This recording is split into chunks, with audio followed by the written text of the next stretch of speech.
Numérisation au Parlement, diplomatie sous tension, mémoire citoyenne en ébullition. Franchement, le Sénégal est sur tous les fronts en ce moment. Bienvenue sur notre chaîne JL.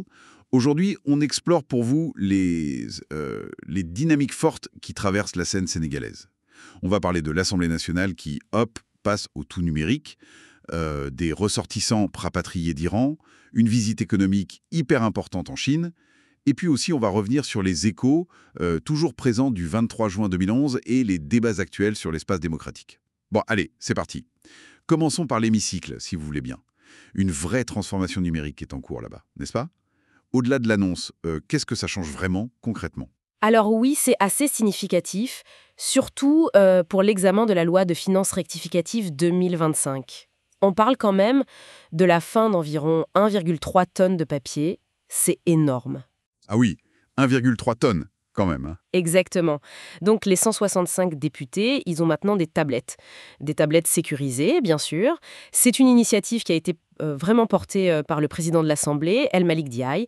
L'idée, c'est l'efficacité, c'est sûr, mais aussi une démarche un peu plus écolo.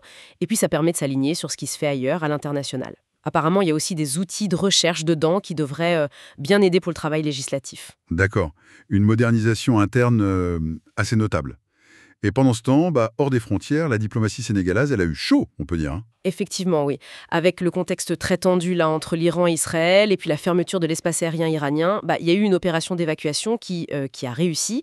Une cinquantaine de Sénégalais ont été ramenés d'Iran vers la Turquie. Par voie terrestre, j'imagine. Hein. Oh oui, par voie terrestre. Donc ça montre une certaine réactivité des services diplomatiques sous la direction de la ministre Yacine Fall. A priori, un vol spécial est en préparation pour les ramener à Dakar. C'est un peu ce qu'a fait l'Ouganda aussi d'ailleurs. D'accord. Gestion de crise d'un côté, et de l'autre, on se projette économiquement, direction l'Asie, avec le Premier ministre en Chine. C'est une stratégie globale. Ah oui, c'est clairement une démarche pour renforcer les liens économiques. Ousmane Sonko continue sa visite. Après Hangzhou, il est allé à Tianjin. Tianjin, c'est immense, ça, non? Oui, un pôle portuaire et technologique énorme, 14 millions d'habitants. Donc au programme, visite du port, d'un centre high-tech. Et surtout, il doit participer au forum de Davos d'été, là, le 25 juin. L'objectif, il est clair, c'est de booster les partenariats avec la Chine. On parle de technologie, d'investissement et beaucoup d'e-commerce aussi, avec des géants comme Alibaba en ligne de mire. Cette recherche de partenaires internationaux, ça contraste un peu avec les débats qui agitent le pays au niveau intérieur, notamment autour de la mémoire des luttes citoyennes. Tout à fait. D'ailleurs, le mouvement Y en a marre commémore en ce moment les 14 ans du 23 juin 2011. Ah oui, le fameux 23 juin. Exactement. Cette mobilisation contre le projet de ticket présidentiel de Wade à l'époque. Enfin, ce projet qui visait à faire élire un président et un vice-président en même temps. Et le thème choisi cette année, il est fort. Une mémoire pour reconstruire la confiance démocratique. Donc il y a des panels sur la réconciliation, des débats, y compris sur ce fameux arrêté Guzman-Ngom qui interdit les manifs au centre-ville de Dakar. Ça reste un sujet sensible. Justement, cet arrêté Ngom, il continue de faire parler de lui. Il impacte comment, concrètement, les libertés publiques aujourd'hui? On a eu une illustration très récente. Le préfet de Dakar, Chérif Mohamedou Blondin Ndiaye, a rejeté une demande de sit-in.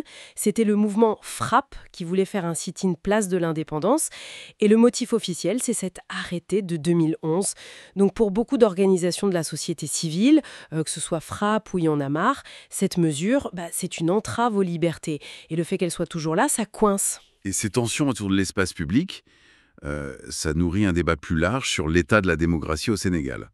On a entendu des voix assez critiques, là, pour ce 23 juin.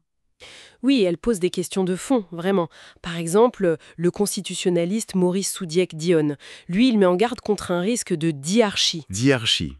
C'est-à-dire un potentiel conflit de pouvoir entre le président et le Premier ministre si leurs rôles ne sont pas définis hyper clairement. Ça pourrait créer de l'instabilité, selon lui. Et il appelle à des réformes structurelles, le statut du procureur, la séparation des pouvoirs, l'indépendance des organes de contrôle. Il critique aussi beaucoup ce qu'il appelle le mandat de dépôt systématique, en gros le fait d'envoyer très souvent les gens en prison avant même leur jugement. Et puis il y a aussi l'avocat Maître El Hadji Diouf qui lui est plus direct, il dit Aujourd'hui, plus que jamais, la démocratie a reculé au sein de l'Assemblée, carrément. Ah oui, c'est fort comme déclaration. Oui. Et Aminata Touré, l'ancienne première ministre, elle rappelle quelque chose d'important. Sans justice pour les victimes, la démocratie restera blessée. Elle insiste sur le besoin de réconciliation, mais basée sur une justice équitable pour tous. D'accord. Donc entre cette modernisation qu'on voit, technologique notamment, et ces alertes sur les fondamentaux démocratiques, quelle est la dynamique générale qui se dessine, selon vous? Ce qui est assez frappant, c'est cette tension. Presque un paradoxe en fait. D'un côté, on a une volonté d'efficacité, de modernisation, d'ouverture économique sur le monde. Ça se voit avec la numérisation de l'Assemblée, la visite en Chine, tout ça. Et de l'autre côté, on a des frictions qui persistent sur les libertés publiques. Et puis, ce besoin crucial exprimé par la société civile avec Y'en a marre de revisiter le passé récent pour consolider la démocratie. La question de la justice, de la réconciliation, elle reste vraiment centrale, comme le dit Aminata Touré. La grande question finalement, c'est comment toutes ces aspirations, la modernité technologique, le rayonnement international, le respect des libertés, le travail de mémoire, comment tout ça peut non seulement coexister, mais peut-être même se renforcer mutuellement. C'est ça l'enjeu. Voilà, un tour d'horizon assez dense de l'actualité sénégalaise. Qu'est-ce qui retient le plus votre attention dans tout ça, vous? Dites-moi en commentaire ce que vous en pensez. Votre avis nous intéresse. Et bien sûr, si vous avez aimé cette analyse, abonnez-vous et mettez un petit pouce bleu, ça fait toujours plaisir. Merci d'avoir écouté, abonnez-vous. Allez, on vous laisse méditer là-dessus, entre les promesses du numérique et puis les exigences citoyennes pour une démocratie plus solide, plus juste. Quel chemin le Sénégal est-il en train de tracer pour son avenir? À suivre.